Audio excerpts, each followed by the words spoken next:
Hello and welcome to another episode of Conscious Living. My name is Marc Caron, and we air every Wednesday in Vancouver on 100.5 CFRO Co-op Radio. Today, I'm really excited to bring on a local community guest, really, and he does a lot of great work with his partner Crystal here in Vancouver. His name is Shine Kelly, and he serves as the CEO of Unite, leading its vision, product development, team management, and marketing. His background spans business, wellness, music, education, and event organization. Shine's inspiration for wellness stems from personal experiences, including his mother's recovery from severe depression through alternative practices after traditional therapies proved ineffective. He is passionate about fostering community connections and creating innovative solutions to expand access to wellness. Shine, welcome to the program. Always a pleasure to see you, my friend. Hey, Mark. So appreciate you. Thanks so much for doing this. I really appreciate it. Hey, it's my pleasure. Anytime we can share, pathways to health and wellness, transformation, consciousness expansion, especially in our local community here in Vancouver, it's always, a pleasure to bring these pathways to the people.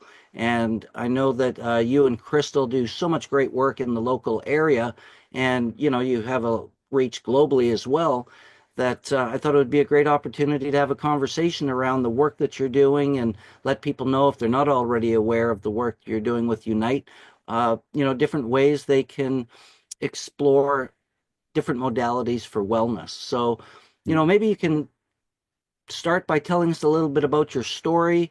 In your intro, you mentioned a little bit about your mother's depression, and I can certainly relate to that because my mother has certainly suffered with that over the course of her lifetime.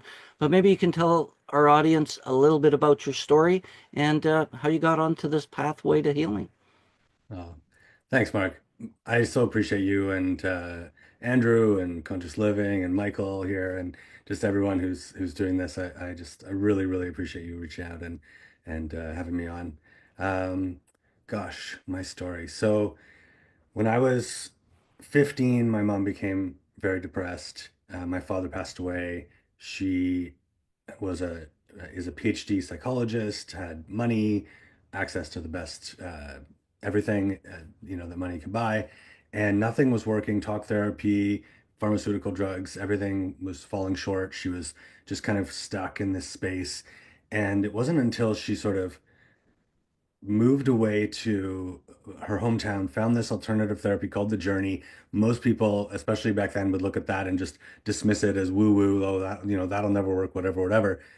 And it was a past trauma in the womb she had no memory of, obviously. And when she healed that, her depression was lifted after 5 years of like very, very deep, severe depression, sometimes just like bedridden. She was fine after 2 sessions. And so me as a 20-year-old seeing this, it was just a big kind of shock to my system of like, well, how does that how does that work? Like, how can the mainstream not help someone? And then this weird thing that sounds, woo-woo and off, like just kind of odd. How can that just have such a profound impact? So that really, really got me thinking about wellness and alternative wellness and what else is out there that's sort of not available or that people don't know about that could be really useful. And so that was a big part of what kind of shaped my desire for Unite. And yeah, I can get into more detail, but yeah. We'll definitely dig into that a little bit more. And, it's something that I can certainly relate to because my mother certainly struggled with depression all her life. Mm, And, we see it in the world today as really it's an epidemic. It's a pandemic mm, of its own sort. Um, and it's unfortunate because there's so much joy to be had in life, as and I know we can mostly agree mm, on that one. yeah. And it's something that really strikes me as interesting. And I remember, in the work I've done with Tony and one of his partners, Chloe Madonis, who does a lot of great family work. One of the things she said that struck me really profoundly in regards to depression, because it was something that comes up a lot, was about having a purpose and life purpose. And Mm, so much depression, she would say, was, a lack of purpose because we get so busy being busy, working jobs we Mm, don't like. We don't know why we're doing what we're even doing. We're just working to survive. hmm And we don't have, something that's juicing us and fueling us and inspiring us.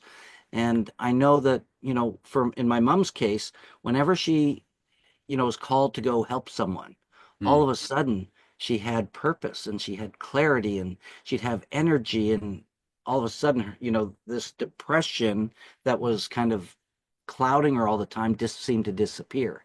mm. And, it's easy to say in terms of, well, just have a purpose, though I know that there's more to it than that. And I think the work you've been doing with Unite over the past number of years is quite unique because you bring in so many different healing modalities into one event Yeah, where people can actually, you know, lack of a better word, sample them and see what works for them.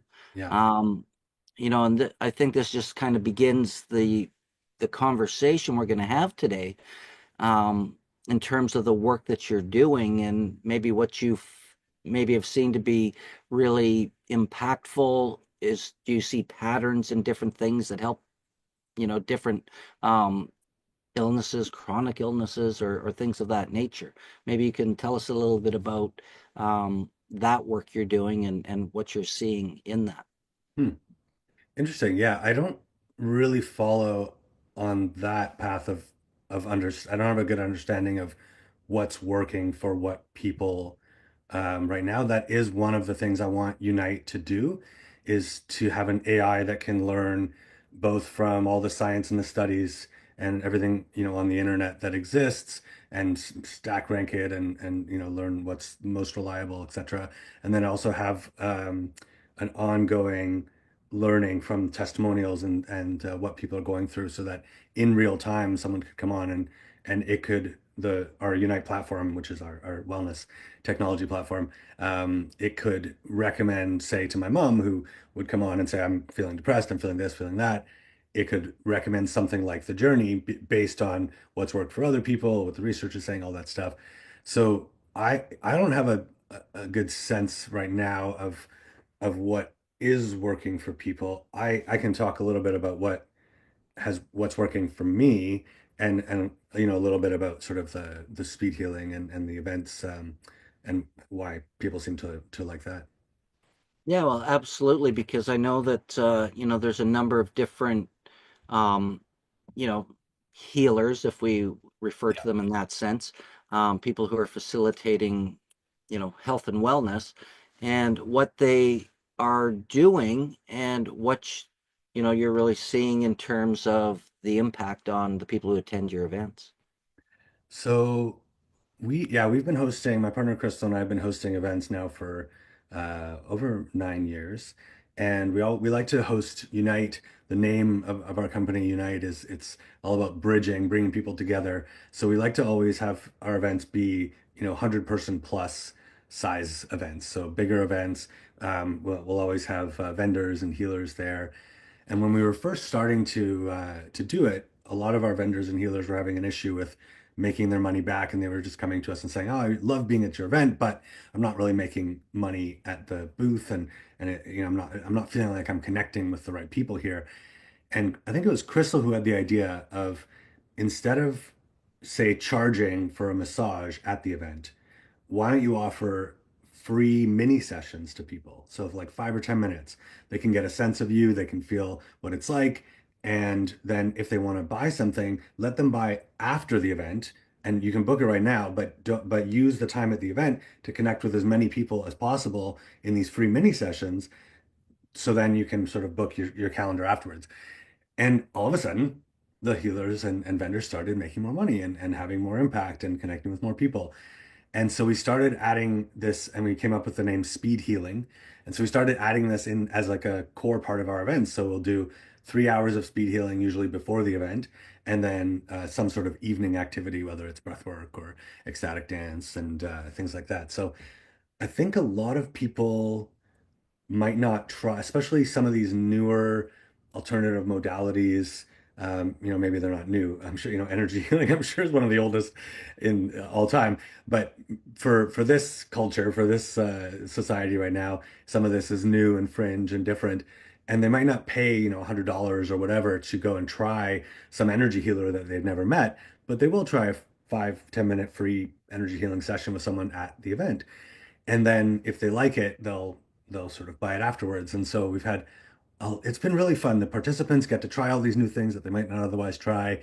The healers and vendors get to connect with a whole bunch of people, and it's also a fun way for people who are wanting to practice their modality, especially in that 10-minute time period. Some people think, oh, I'm a trauma therapist. It's hour plus session, blah blah blah blah blah, and that's Crystal's mom, and she's like, I could never do the speed healing.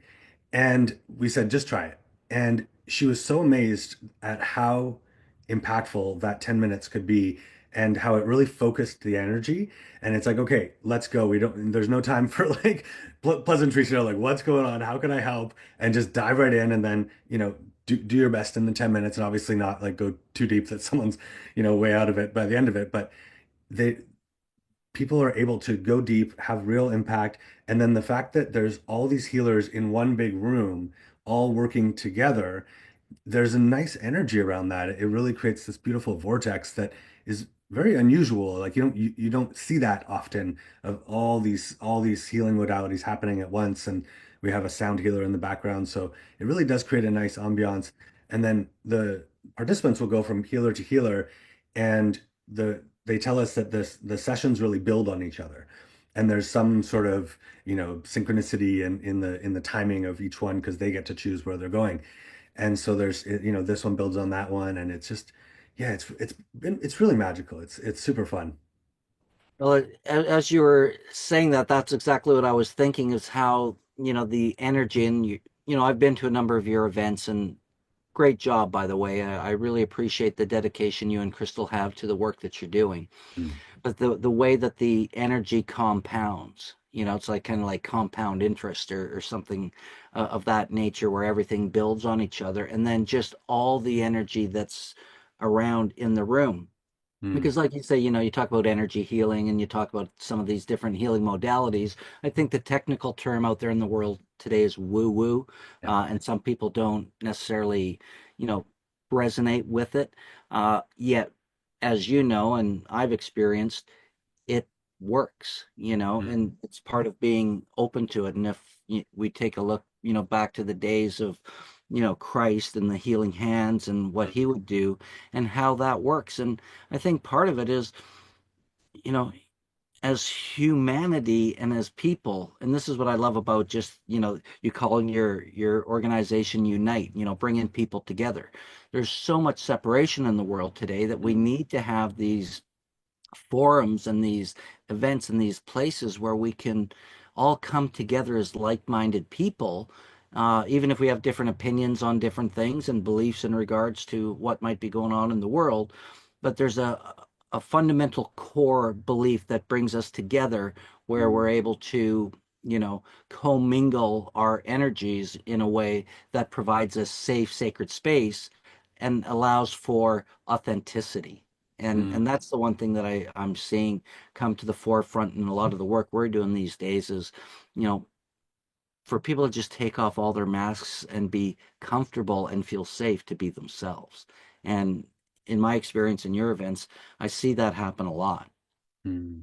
Yeah, yeah. There is an energy when you walk in, and a lot of people tell us that they feel it right away, and it just feels like, and a lot of people show up on the day who haven't registered, who are just like, I don't know why I'm here, but I saw it and something told me I need to be here.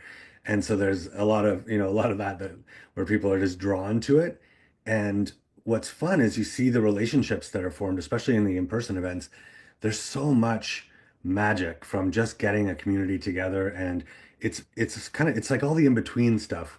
Crystal talks about that, the actual event, um, like content is more of just like the carrot on the stick to get people to come, but the magic is in the community and the co-creation and the talks in between and the breakthroughs that happen.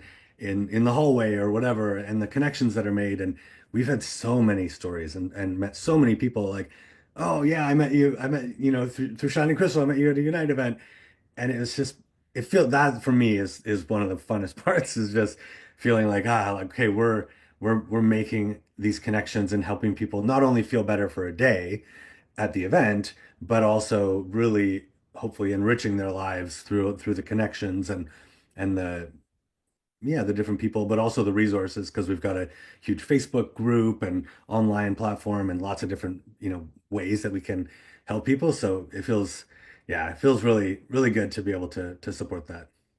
Well, I think the a word that keeps coming up a lot, as we've been talking so far is connection and Yeah. community and how powerful that is and where we see, after that crazy couple of years with the pandemic and everything else, the separation was insane. It was Mm, really quite bizarre. And I mm, know even speaking for myself, quite being quite social and being in events regularly, when I started going out again into events, I actually kind of felt socially awkward.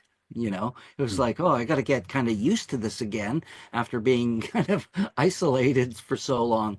And, these are the kind of gatherings that I think are really important to bring people together so that people can talk and mm, connect and feel safe. And, I think community heals in and of itself. There's an mm. energy in that when we Yeah, can, connect in that way. And what totally. you're saying about, the connection, it's not just about a fun event, which I think is really great how you tie what you do, you know, when we talk about the speed healing and the different vendors and the different things at your events, it's always anchored by something that's really quite profound in the sense of Mm, the event. Like we had Paul and Kathy Scott from Anahata on last year, leading up to one of your events at the planetarium, mhm. and the work that they do, profound. So it's not Yeah, just you're going there for one thing to yeah. do the speed healing thing, but you're going there for a main event. You did Parangi, Deodova. You've got another one coming up here February 16th, I know. And I love that there's a pathway, because one of the things that we look at Conscious Living Network within the radio is it's one thing to have education. We have a kind of a mandate of, education, experience, transformation. We can get all the education, read all the books, and learn everything, and that's all great. Yet experience is always the best teacher. Mm, Don't take our word for it, test it, see how it works for you, have yeah. an experience, and then use that experience to transform your life, and maybe even, God willing, the lives of others that you may touch and impact. Mm, Because there's that, mycelial effect of the connections that we make that help um, people just have a better everyday life. Because at the end of the day, we all want joy, we all want happiness, we want to end suffering. And I would imagine most people want to have some fun doing it, right? yeah.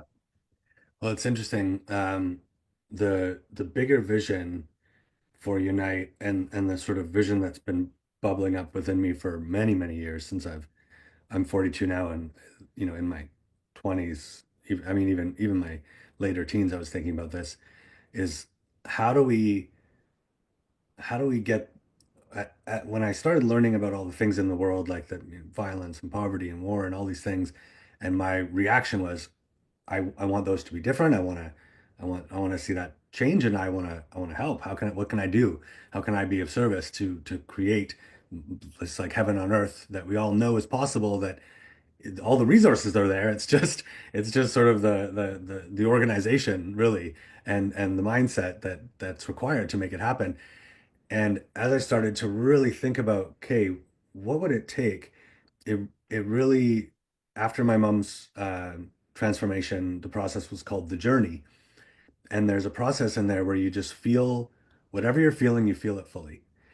And feel it deeper, feel it more. Okay, what's underneath that? Okay, feel it fully, open it up, feel it deeper, feel it more. Okay, what's underneath that? And if you do that, every time I do that, it it leads to this place of bliss, unconditional love, peace, calm, serenity, just that kind of like God space, whatever you want to call it. It's really beautiful, and that's when I actually took the name Shine. My birth name is Kelly Sean McMahon, and I was playing music. I sing and write songs and like English language chants, kind of like kirtan, but in English. And I was wanting a stage name because Kelly McMahon was kind of like, felt like it was a boring stage name. And my dad's last name was Kelly, and my mom's last name was McMahon, so they sort of mixed it. And Sean was the name that they chose for me, and I was like, oh, Kelly Sean, that's cool. And then oh, Shine, Shine, past tense, whatever. So Shine Kelly kind of came out of that. But I really started to, before that, I identified as all the bits, like all the parts of me. So I remember an experience where a woman was just like, "Oh my God, you're so amazing. You're so loving. You're so nice," just showering me with compliments. And my response in my head was like, no, I'm not. Like I sometimes I am, but I'm also these other things and blah blah blah." And I remember it being a like kind of like a pivotal moment because it just felt meaningful. And after doing enough of that practice of really going down, like into the, Abraham calls it the emotional scale, kind of going up. And in the journey, it was more like it felt like going down, just really like dropping into those emotions. I really stopped identifying myself as the negative emotions. I started identifying with the peace and serenity that was always at the core. It's like, are you the clouds or are you the sky? And the sky is always there, and the clouds come and go. And to me, that's kind of how it felt. And so that's sort of how I took the name Shine. And so, anyways, the bigger vision was how do we actually anchor that on the planet in a long-term sustainable way where we can create heaven on earth. And I thought, oh, it has to be internal. It has to be individuals choosing to focus on feeling better, getting into alignment, because when people are in that state, they make different decisions, they have more energy, synchronicity, all these things happen. And so I knew that that was the solution. And then it came, okay, well, how do you get there? Like, how do you convince 8 billion people to like, kind of do things the opposite to the way that most people are doing it, which is like work, doing something you don't like, pain, equals gain. Like it's sort of, we've sort of built society like opposite in some ways to what will actually create heaven on earth, which is probably why a lot of the things are happening. And so that's where the idea for Unite started to form is like, okay, if we could convince people that feeling good is an important thing and a valuable thing and an essential foundational, most important thing, and then B, help them actually find their path and figure out what would work for them because each person is different and there's going to be a different path for me. Some days some things work, some days another thing works. So it really depends on where I'm at, and that's where the first idea I had about this was this like hotline, like the John Wick hotline. Like there's a secretary there, and like you call the hotline. This was before iPhones. It's like my toddler's having a meltdown, help, and they're like patching you through, and they like put you to like a toddler help, coach or something, and then they sort of guide you through it. And that's sort of where the Unite idea came from. Is like, what if we took all the wellness resources and put them in a place where people could search and sort and be connected, and it's super personalized, and now with AI and even blockchain technology to sort of add interoperability between platforms, it's really possible. And it's real, I mean, it's kind of, to me it feels like it's done, like it's now it's just sort of doing the work. The All the ideas and all the things are there. So and and I know I'm kind of going on here, but I think uh the foundation is really this inner self. And in order to create the next level beyond the events where we're actually living in community, which I feel like is more natural for most of us, and living in places like my background, or having beautiful eco towers in cities or eco villages, and really creating conscious community, and there's a lot that are already happening. The number one thing that breaks those things up is the interpersonal stuff. And then if they get through that, it's like, well, it's expensive to start them, it's expensive to run them. There's sometimes not, a business model that works. So that's also part of the long-term vision is um, how can we empower the individual so that we're ready to actually take this to the next level and live more in community and in harmony and work together as a global, if people who are all spiritual and wellness focused can't even live together in a community and make that work, how do they expect, China and the US and the Middle East to all get along? Like we gotta start where we are and really set a tone, set an example, and learn the skills and build the strategies so that we can be ambassadors to support creating these bridging these bigger gaps because there's a lot of big gaps in the world, it seems. Different ideologies, very different mindsets. And so it's like, okay, well, how can we be sort of transitional, catalysts for that change? Sorry, I know I'm going on. That's all right. There's so much to unpack there.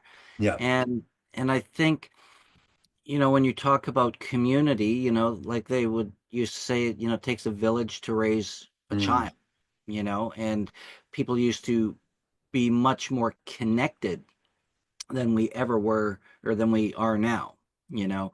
yeah. And as we move forward in today's world, I think we need to unlearn some of the things that we've been conditioned to believe. Yeah. And it comes down to, what I kind of consider blatant consumerism. We get, so caught up in this thought that we have to have more, and more means more and better. And in my book, I don't think it really does, because it makes life even more complex. And we have to Mm, be able to balance everything, mm, so that we can have good relationships, good health, take care of our body, our mind, our spirit, our relationships, our kids, our community. And if we're just being driven by more and more and more and consume, consume, consume, we're looking for satisfaction outside of ourselves versus having it come from within. yeah. And, I can speak from my own experience where I found less is more. Mm, Life is easier. You have a little bit more time for things that are actually more important than just out working your butt off to make more money to get more stuff. For mm, me, more money just means more learning, more growth, more contribution, more giving back. I don't need more stuff. yeah. And I think that when we, especially let's take a look what's happening in the world today. We don't need to be buying all the stuff we're buying and Yeah. filling the landfills full of junk and Mm, plastic and one-off use items. mm, And there's something to be said about that. mhm, And it kind of circles back to where you were talking about, um, when you're into the spiritual world or this, um, the woo-woo field, let's say, it's one thing to be able to, go out into the other dimensions or the other realms or that place of spirit. But I believe we have to be able to come back and have at least a foot or two on the ground when it comes down to doing what we need to do. To the key point of what you were saying is sustainability. Is mm, how do we make this sustainable? Because it's our God-given right to have some joy and happiness and bliss, and survive with good food at the very minimal of what we need as human beings to live a healthy, happy, fulfilled life. yeah. Yet if we can't sustain that, Mm, how does that work? Because there's a lot of great work being done out there where people are having a hard time from a sustainability factor. But if you put all the black hat magic and all the tricks of how people sell stuff out mm, there, I don't necessarily think it's the best way to go versus inviting people into experiencing something so mm, that they can then pick their pathway for what works for them. Because mm, as you know, what may work for me or you or for someone else may not work for the next 5 or 10 people or other people in line. But there's so much out there. It's important to find what works for you. And one thing I'd like to just throw out is that one nugget that I like to work with is the tool of using modeling. If you're looking for a solution for something that you want to do, whether it be an ailment, whether it's depression, stress, anxiety, whatever that may be, look for people who had that issue in the past and have overcome it, Yeah. and learn from them and see what they did. And then do the same thing and see what kind of a result that you get. And you Yeah. can turn decades into, a month, a week, a day, or an hour or two Totally. by doing something different and learning from those who have gone before you. Yeah. And I think that um, having the ability to test or try or experience these things in let's call it an event because that's what you do, um, gives people an opportunity to have a little taste of everything. It's almost like a smorgasbord of healing opportunities, right? Yeah. Well, and we're right now, we've built a basic platform for it's sort of like a new Facebook for wellness with marketplace. So it's social network and it's got you can um, buy and sell events and products and services and do speed healing and it's all web based. And we've got an app for the Love Stream, which is live online events and things like that.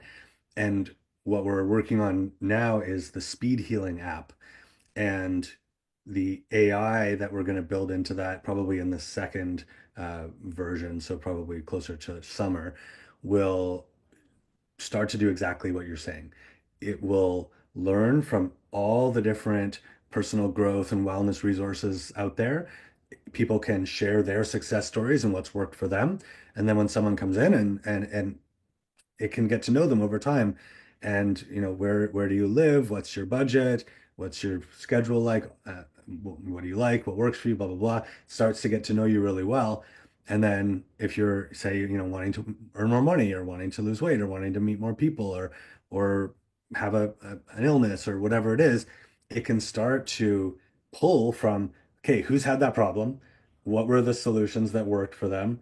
What would likely work for you based on all of your personality traits and preferences and all that stuff and budget and have free options, paid options, whatever. And I feel like that's going to be really, really interesting use for this new AI technology. And then that's getting into this, agents that can actually book sessions for you. We have this really cool idea called Epic Quests, where if you have a day off or a date or something fun you want to do, you just go on Unite and you click, I want an epic quest. And then it gives you a few criteria, like I want to be more indoors, more outdoors, alone with people, excitement, relaxation, whatever. So you sort of like fill out a few things of what would you like your experience to be, or just surprise me. And then the platform goes out and it will pick and book a whole series of activities or things to do. And then if it's something that's not in your house, it'll just tell you to go out of your house and follow this map, but it doesn't tell you where you're going. And then you show up, say at like a float spa, and they're like, "Hey, Shine, we've been expecting you," and because they've obviously, been booked and told what's going on, and you go for your float. And when you get out, there's someone there like, "Oh, are you Shine? Yeah, we're going for tea together or whatever." And you're like, "I'm also looking to learn about this," and then it'll just sort of create this magical experience based on what it knows about you, and be able to actually book and connect with other people and make it all happen. So it's a yeah, I mean, it feels like it's just kind of like toys, like it's just fun. To me, this is just the stepping stone between where we are now and where like Bashar, Bashar. Yeah, Bashar's amazing. I love that guy. I love Bashar.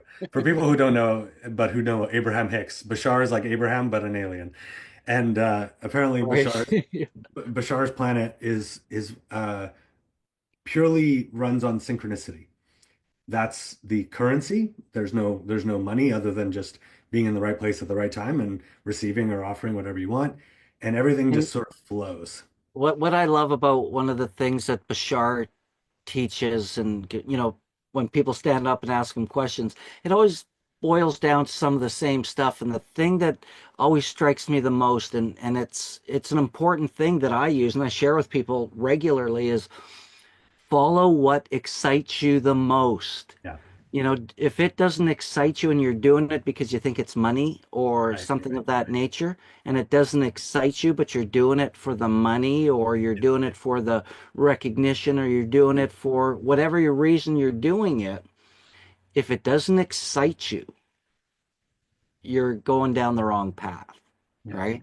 Yeah. And I think it's so simply profound that how many people get up every day and go do something for 8 hours a day that doesn't excite them, that doesn't light them up, that doesn't give them joy and happiness and pleasure and and the other side of the coin is if it doesn't, how do you make it so you're enjoying the moment and being present? Because this is the whole thing about being present and finding joy in whatever it is you're doing, no matter what, right? Yeah. Yeah. Abraham has a good one on that, where if you're in a situation that you don't love, the fastest way to move out of it without kind of running away from it from a perspective of like just sort of you leave one bad relationship and run into another one is to make it the best ever. And like if you're working a job that you're not crazy about, but it doesn't feel easy to just quit, just make it the most amazing. Try and have the most fun possible. Just love it. And then either the job will sort of start to like bend to meet your new vibration Yeah. and match you in some way and expand or change, or you'll sort of spiral out of that into a new thing, and the new thing will sort of draw you, and you'll be moving towards what you want rather than away from what you don't want. And I've done that multiple times, and it's really, really powerful. Well, And it's like you say that, the vibration, you're changing the vibration and you'll attract that of which you really seek, what you really want, because people will be like, oh, wow, I want what you're having. What are you doing? And there's no real magic pill in that sense, except being present. mm, And, when you're not present, time drags, it goes slow. This is where depression happens. This is where fatigue, where frustration and your joy just gets sapped because, again, we're focusing our mind on everything that we don't want, how bad it is, versus how can I make this great, you know? And it's the way I operate because sometimes there's things that we do that we don't like. Part of the Tony Fire Team thing we always say is, we have a saying, embrace the suck. You know, when you got to sweep a big conference parking lot all day long in the scorching heat because you're going to walk 10,000 people across fire, man, I'll tell you what, it sucks. But we embrace it. And what do? We sing, we have fun, we be silly, we do things so that we can enjoy what we're doing, even though sweeping a massive parking lot can really suck. So we embrace it and have fun with it. And I think that that's, a fundamental lesson we all can adopt in life. And don't take my word for it, but give it a shot. And when you show up in a playful way in things that might be seen as no fun at all, mm, life and the experience changes. Because as you know, it's our mindset, or what we're thinking about, what we're doing at the end of the mm, day that gives it its reality and its definition and its meaning, and then the emotion that comes with that, right? mm. Yeah. Yeah, that reminded me of I've since when my mom went through her big big breakthrough, and the journey process was all about kind of going back and healing past trauma and feeling feelings fully to sort of free yourself from the triggers and the things that would come up in the present. And I sort of took it a level too far, where I thought, if I could just, what if I just got ahead of it and I just went out and tried to like heal all the traumas that I could find within my being, and just like one by one just methodically go through it, even if it took years. It's like, spend however much time it takes to clean all that trauma out and then be fine for the rest of eternity or for the rest of my life and have no trauma. And I thought, I was like, oh, this is brilliant, I'll be efficient here. And what I learned from that was, right? What I learned from that was actually, when you focus on the trauma and finding it and healing it, you're actually creating more of it, because you're attracting more of it, you're activating more of it. But I was also, so I stopped doing that, and it kind of spiraled and got worse and was not helpful. And then I actually saw Abraham Hicks. We went on this beautiful cruise in the Mediterranean. Highly recommend Abraham Hicks events, cruises. The cruise is the best.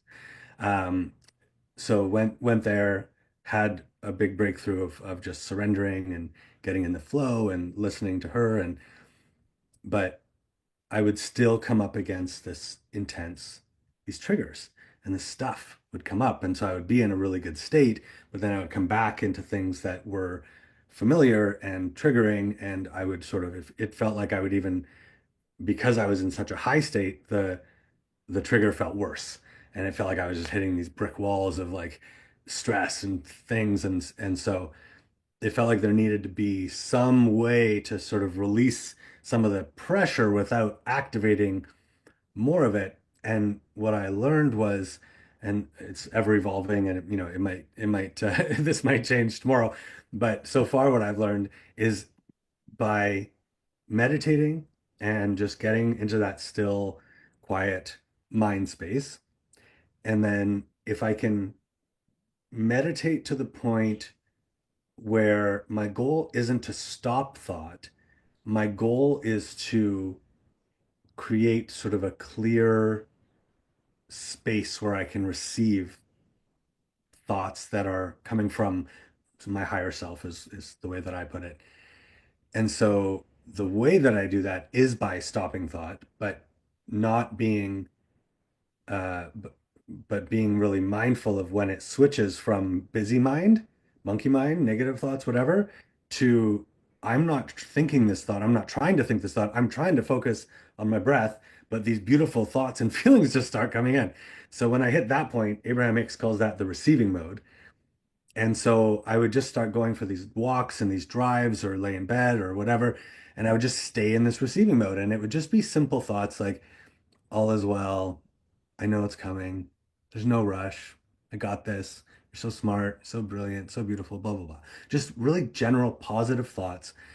And I found that if I would just stay there for sometimes 15 minutes, sometimes 1 minute, sometimes hours, but if I would just stick with that, I would get into these like elevated states where the thought would go from general positive to specific positive, and it would start to, okay, you know, area of life, blah, blah, blah, like get more and more in detail. And then the thought would go, what do you want to talk about? And then it was quiet.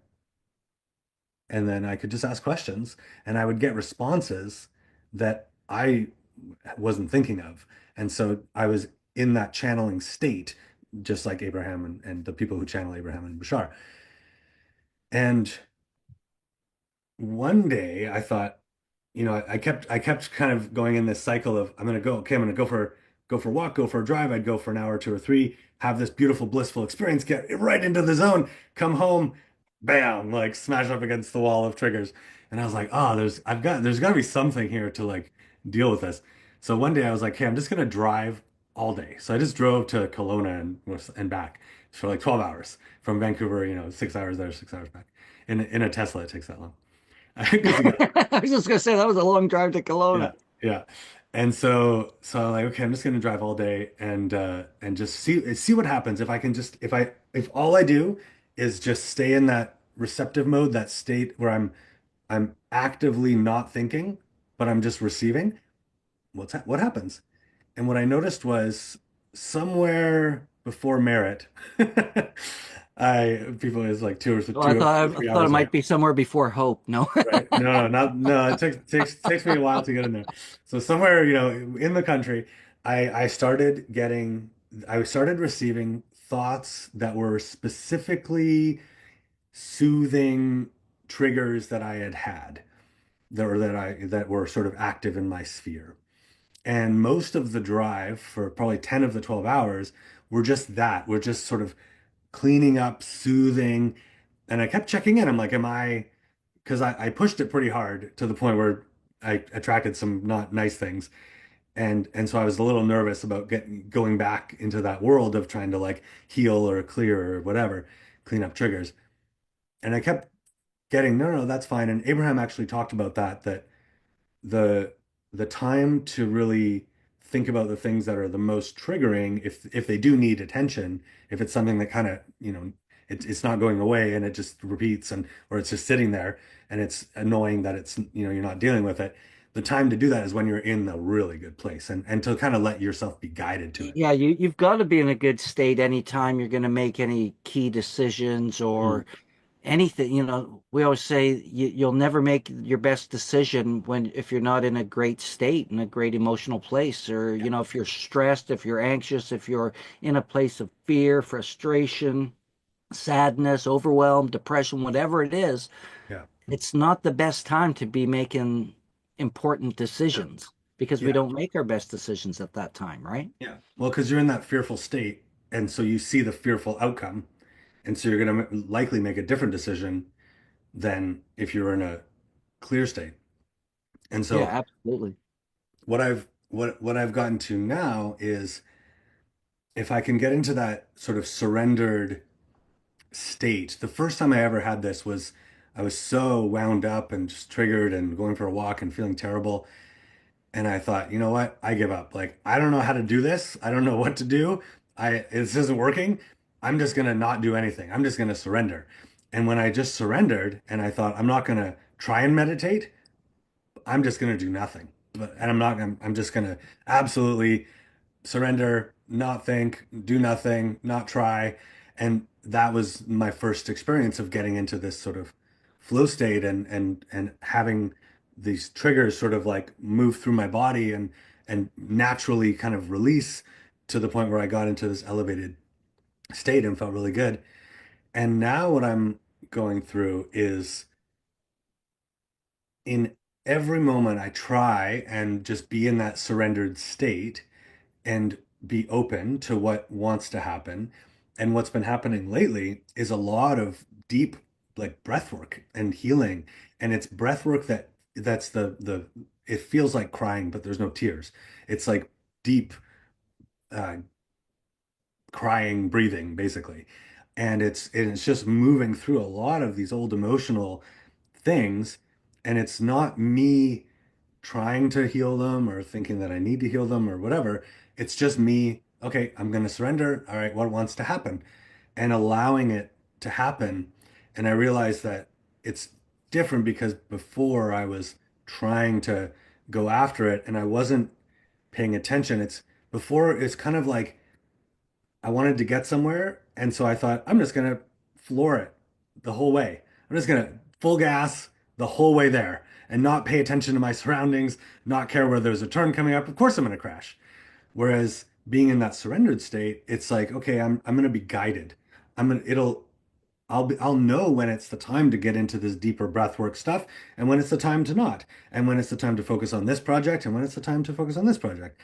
And so I'm really getting into that state now, and it feels like it's a big breakthrough moment for me where I'm just surrendering and letting myself be guided, letting myself kind of focus on what feels most exciting, highest excitement, all that stuff, while also having I guess, the space and the ability to sort of move through some of those things that feel that can be triggering or that, can impede that flow and being in a positive state. Beautifully said. And that word surrender is so important. It comes up in the plant medicine world a lot as well. Mm. You got to surrender to the medicine, Yeah. surrender to yourself, surrender to spirit, and just be and take a moment and as much time as you need to be in that silence. I drive a lot and I love driving and drive in silence so much. And I Yeah. just, surrender to that. Now, we do have to wrap up. We've got a few minutes left, Shine. So let's shift gears. Let's talk about what you've got coming up on February 16th and maybe in the near future for our Mhm. local Vancouver community and how they can get a hold of you if they want to learn more about the work you're doing. We've got about 3 to 4 minutes. Love it.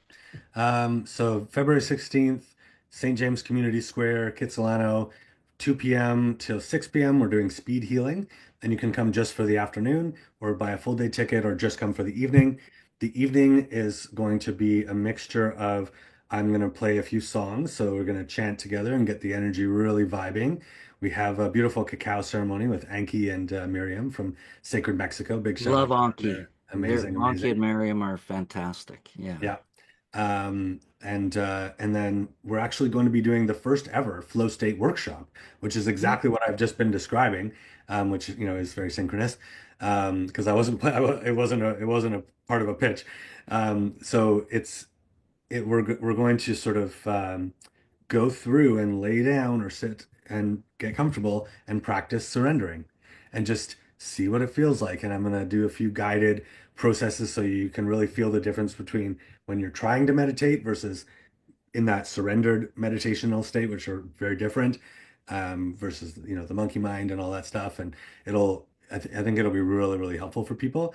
And then we have this beautiful live DJ fusion dance party. Craig, our dear friend Craig Guest, is DJing, and we've got Darren on the didgeridoo. Um, we've got uh, violin with Michael Fraser, and I'm blanking on his name, but he plays the djembe, and he plays the taiko drums, the Japanese drums, and he's gonna be playing the djembe. So we're gonna have an epic tribal dance party to close out the evening, and yeah, that's February 16th. You can get all the details are on unite.love, and and you can go to unite.love/events, and that'll show you all of our events and also the community events that are coming up. And that's where you can learn about the platform, and you can find speed healing on there. You just go to unite.love/products. We haven't built the speed healing page yet, and there's speed healing options in there. And yeah, that's That's great. Well, I look okay. forward to the event because I Yes. know, the impact that it has on people, and I can speak for myself. Every time I attend it, it's always like, I needed that. And that I really love. So I just want to say thank you, Shine, to you and Crystal Mm, for the work that you're doing, to all the people who come out and support your work and share their gifts with the yeah. community so that people can really have a better everyday life and enjoy life, because that's what we're here to do. Mm, And I just want to thank you for the work you're doing again, because again, it's profound, and people need to have these avenues to mm, experience something different that can mm, literally and practically make a difference. So mm. thank you for that.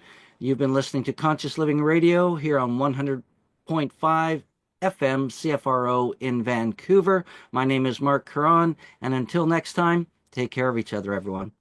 Bye for Thank you now. so much, Mark. That was amazing. Appreciate you so much. My Shout pleasure. out to Eternal Abundance. Hopefully they'll come. Yes, and big thank you to Michael, our partner in Thank you, production. Michael. And thank you, Andrew. We love you.